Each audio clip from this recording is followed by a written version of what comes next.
Hatutakubali kama Wakenya haki za kibinadamu, demokrasia na mambo yale yote ambayo Raila alitetea, hatutakubali arudi nyuma.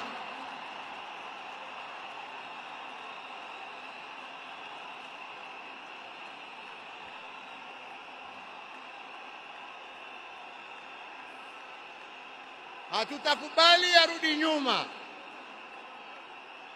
Tutasonga mbele tukizingatia hizo haki kwa sisi ambao tumebaki na wale ambao hawajazaliwa.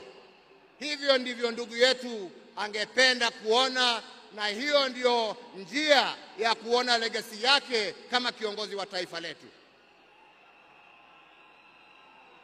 Wenzetu, sio siku ya mambo mingi.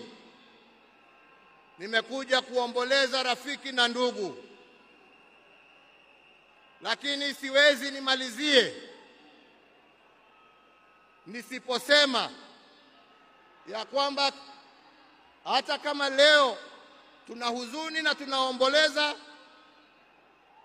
lazima kama Wakenya tuchukue nafasi hii, kwa sababu Raila hangeweza kutenda yale ambayo alitenda kama angekuwa amesimamiwa na mama nguvu wa kazi, Mama Aida Odinga, na watoto wake Rosemary Junior